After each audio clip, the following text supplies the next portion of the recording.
All right, happy hour, everybody. It's the Friday afternoon podcast. We've got ourselves a couple sparkling waters because we're hustling, baby. Let's get started. We got Hot Money Magnotti on the program today.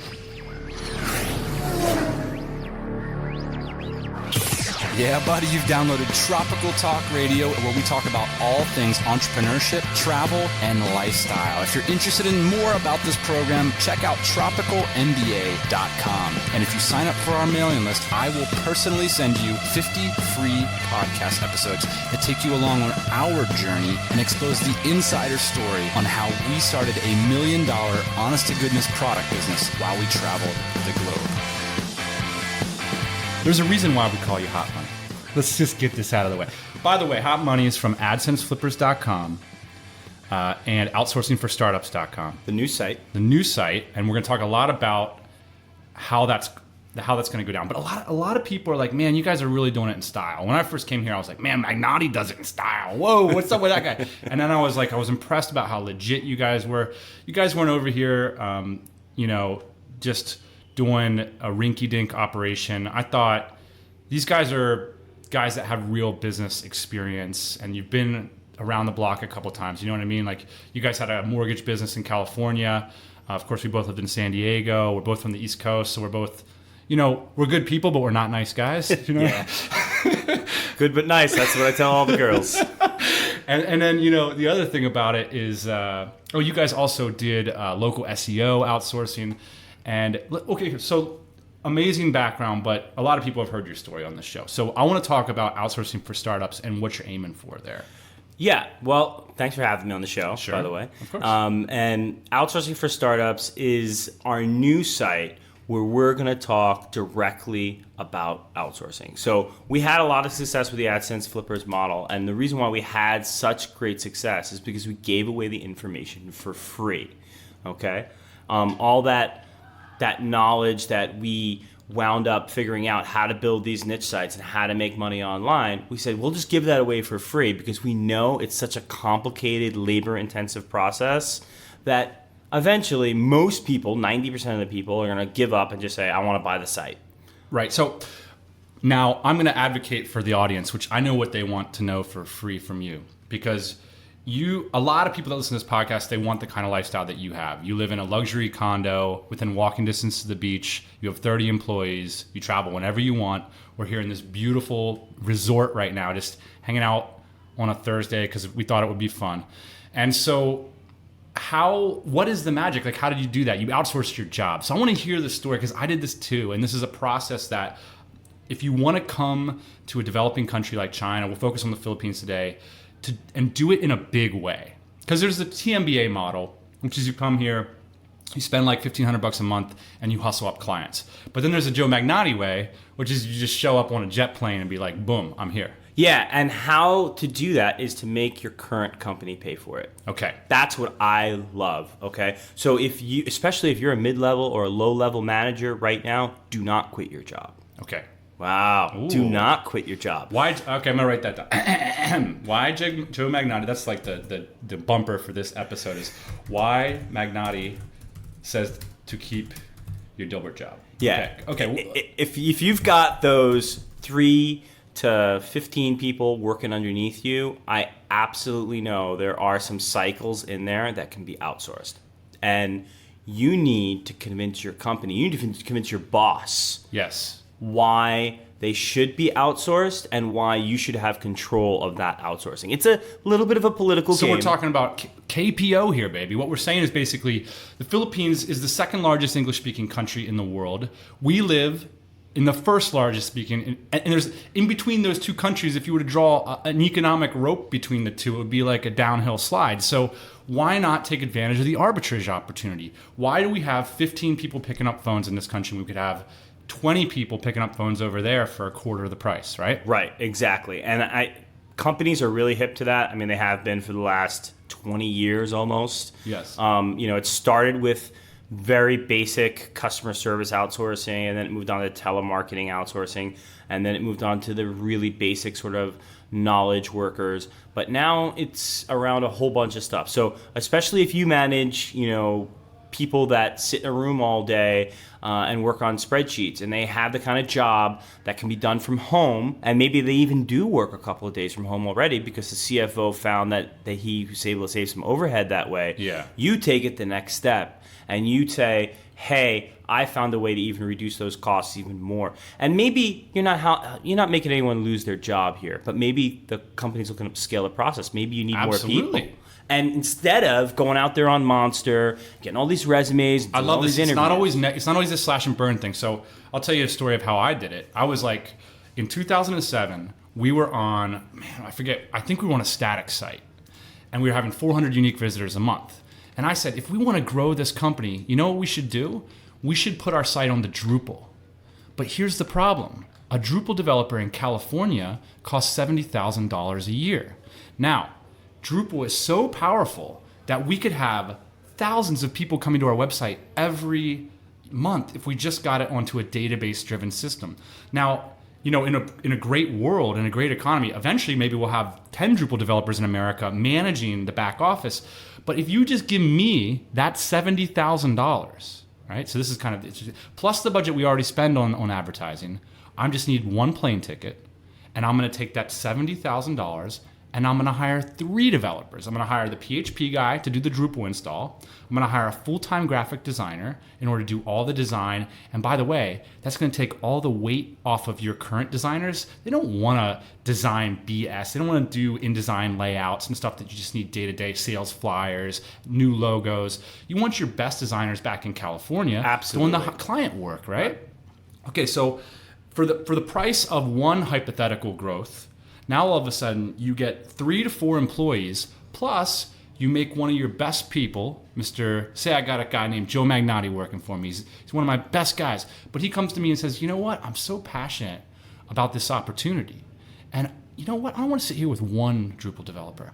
Why don't we have a team yesterday? Let's have 4 people working on this project. And you know what? I believe in it so much, I'm willing to get paid half to do it because it's cheap living in the Philippines. I'm more interested in the project than the money. Yeah, and that's... What you would do is say, why don't you pay me double? Maybe not double, but yeah.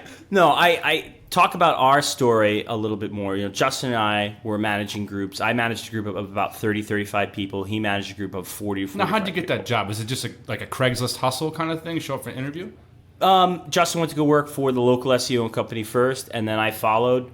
He was hired in customer service. I was hired in production. We quickly rose through the ranks. They saw that they needed good management in place, and they kept promoting us, and they kept expanding.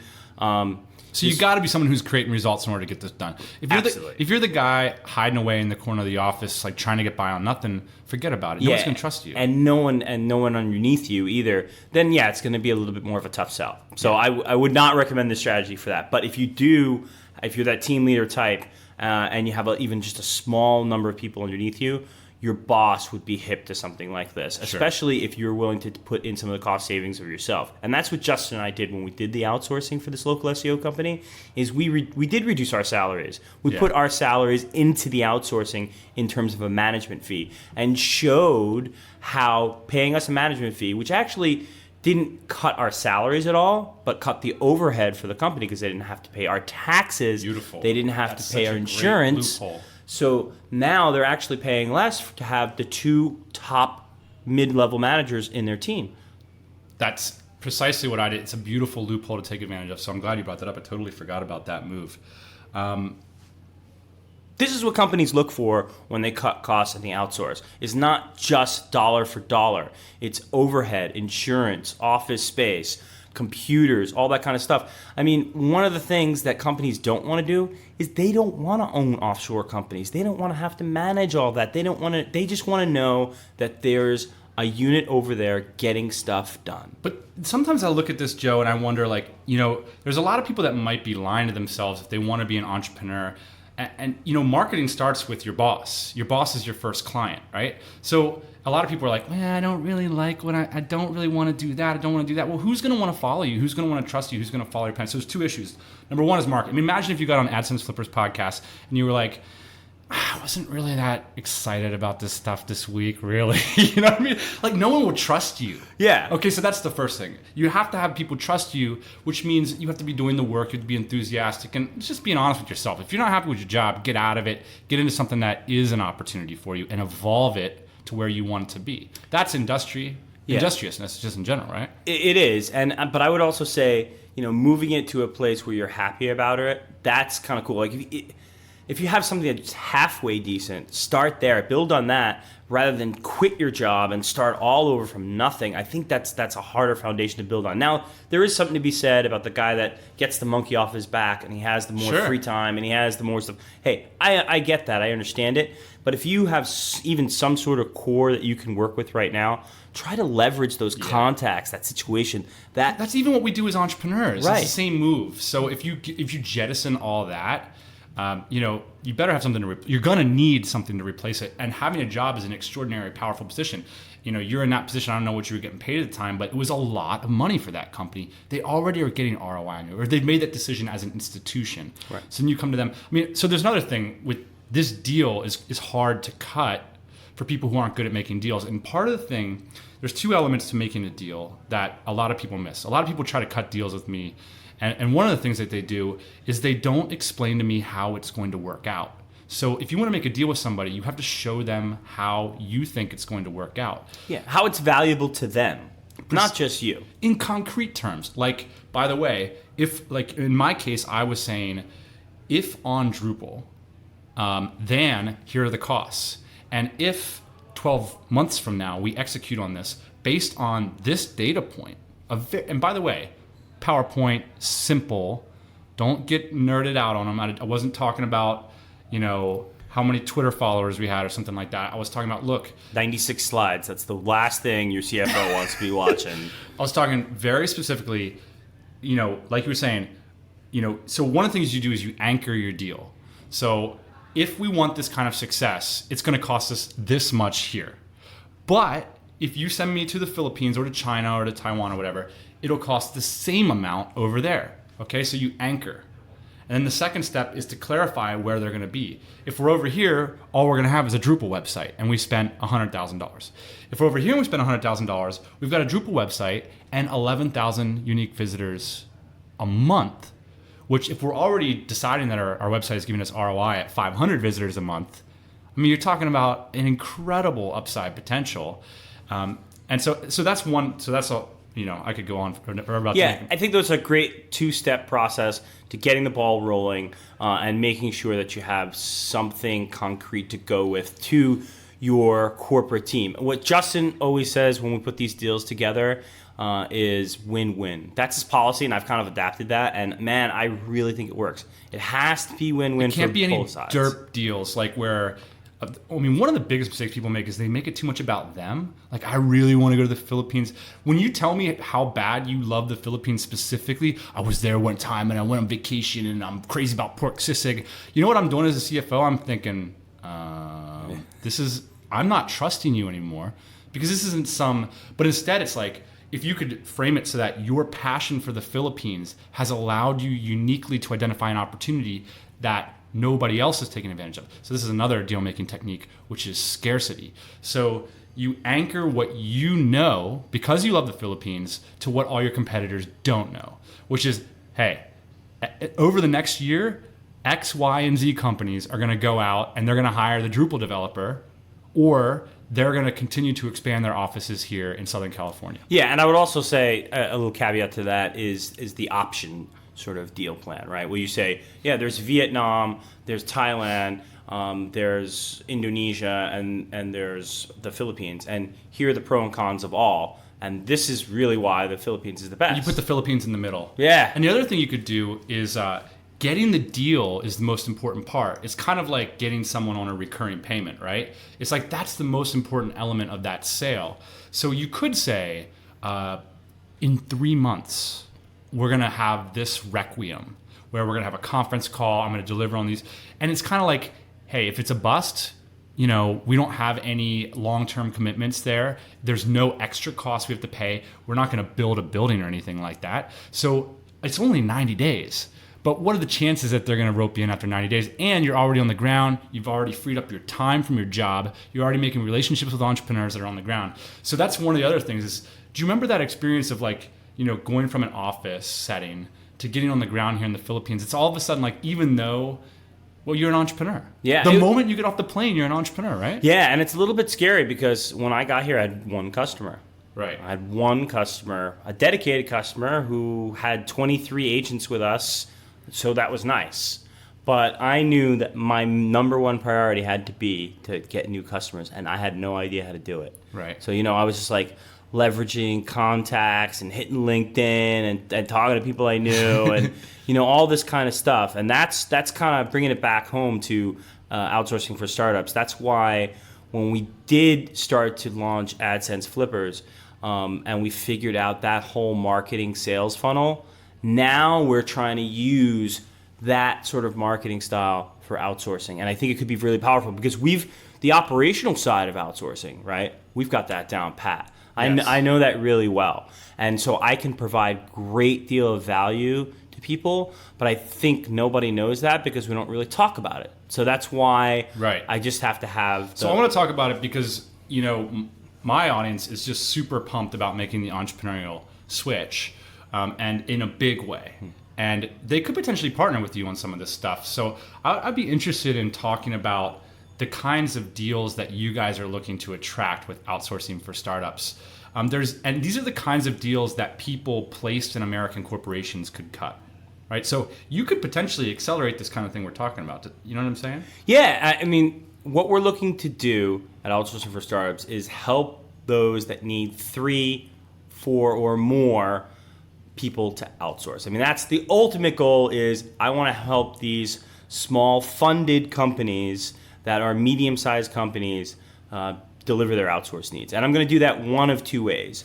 One way is a service, an a la carte, productized service where they pay for stuff as they need it, okay? Right. And that's kind of the low-end service offerings that we're going to have in Outsourcing for Startups.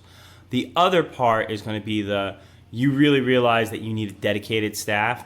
You need that, it takes 4 people plus to handle chat support 24/7, okay? Right. And you know that you have one guy managing it in the US, he's going crazy, he's working 8 hours a day, but you need to go 24/7, you can't afford it. You outsource those 4 people to me, you still have it run by the guy in the US, and I help you take your cost down to a reasonable level. So you kind of like are the factory guy a little bit, right? So like you're the guy that you have buildings, you have staffing, you have computers, plug in, boom, go. So are there people in the Philippines that are getting hip to this productized thing? Like why isn't anybody going out there and saying, you just identified a fantastic niche, 24-hour a day customer service. Why isn't that a buy now button on a website somewhere? Or of course it's a consultative sale, but why?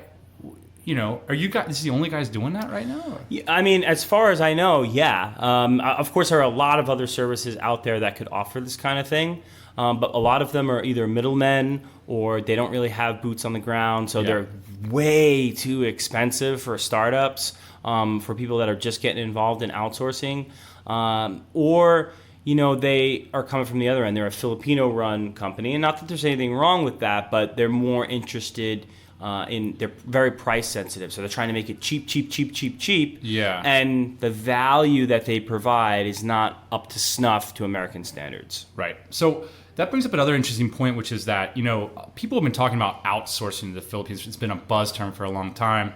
The voice industry has been here for decades. But, in terms of this KPO chunking off big portions we were talking a little bit today about optimization versus arbitrage, and it's really turning more optimization, which is the Philippines is just flat out a better place to have a bunch of data crunchers. It's just flat out a better place to have a bunch of people doing 24/7 chat support. So if you've got a company in the US that doesn't have staff in the Philippines for those functions, you have exposure there.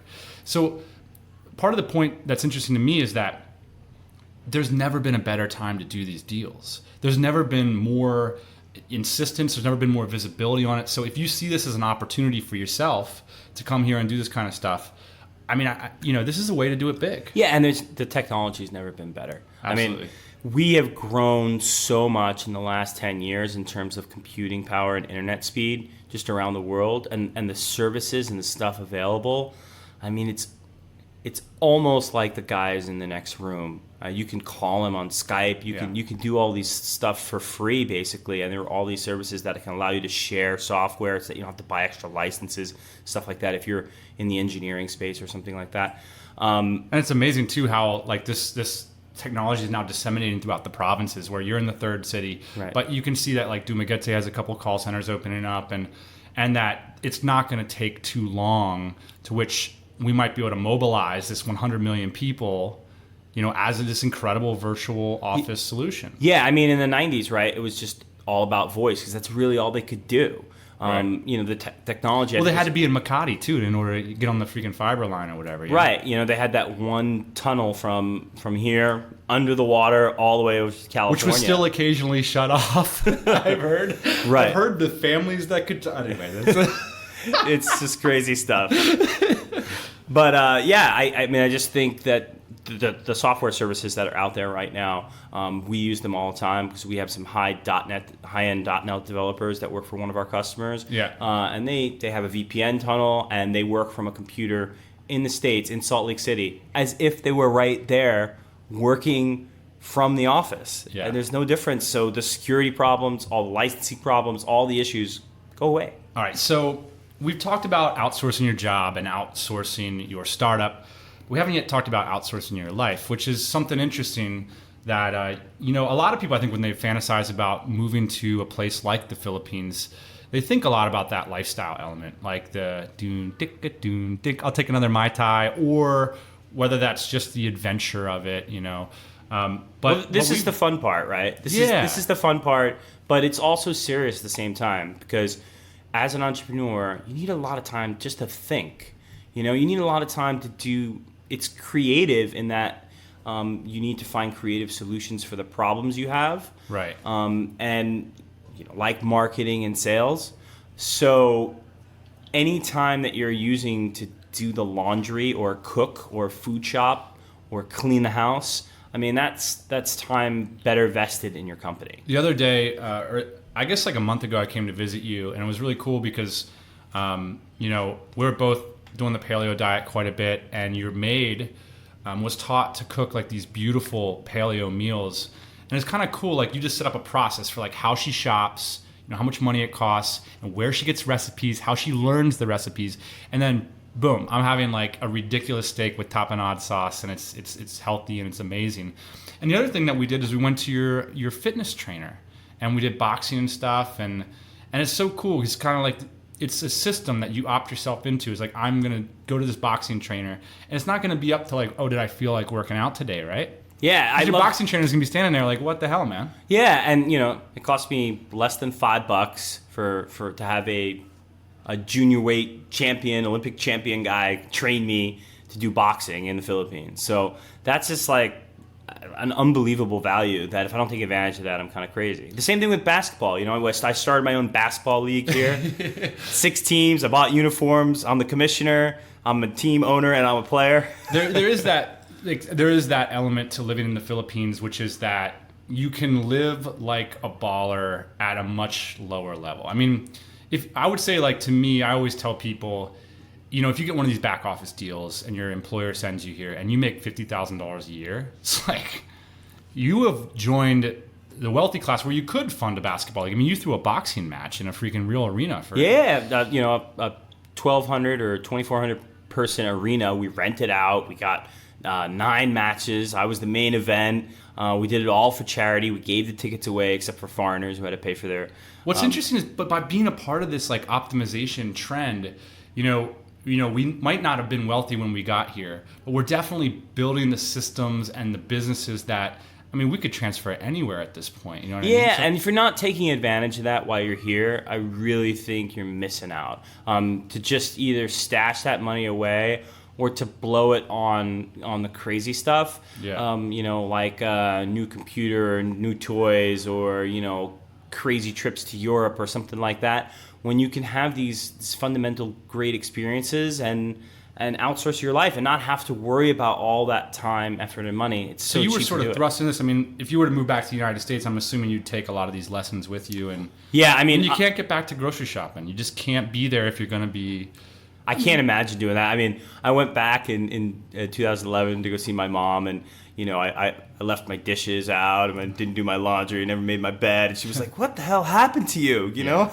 So you definitely forget about that stuff after living here for a while, but it has made me such a better entrepreneur and boss because all that extra time I just have to focus either on myself and my body and making my mind and my body sharper, which helps my business. I think it's really fascinating content. I hope that you guys build out this employer partner situation where you could help train people on your site, give it away for free. It's like, hey, you can work with Tribe EPO, which is your sort of core factory company, human resources company, you'd say, or whatever. Right. Or you could learn from us about how you could set up the same thing. So is it going to be Joe at outsourcingforstartups.com? Yeah, that will also work. We have a contact page on Outsourcing for Startups too that will go both Justin and I. So you can always reach us there. But that's going to be the key thing with the content, Dan. We're going to be showing you, if you want to set up your own Filipino corporation, if you want to run an outsourcing team, if you want to hire people here, we're going to show you how to do that step by step, actionable steps, just like we did at Adsense Flippers when you want to build niche sites. That's so cool. We're going to do the exact same thing for free. We're going to put together a 78-page guide and show you how to do all this stuff. Yeah, and it's a real opportunity, and I hope that more great people come to the Philippines and help out this country. I mean, it's not that it needs our help or something like that, but it's a cool thing to come do. And there's good jobs are needed in this country, and there's people that are educated and willing to work hard. So it's good times, Yeah. Hey everybody, thanks for listening. Don't be shy. We've got a mailing list. Check it out at tropicalmba.com. Get yourself signed up, and we'll keep you up to date on everything we do, plus give you those 50 free podcast episodes. If you want to say, hey, check me out on Twitter at Tropical MBA. We'll see you soon.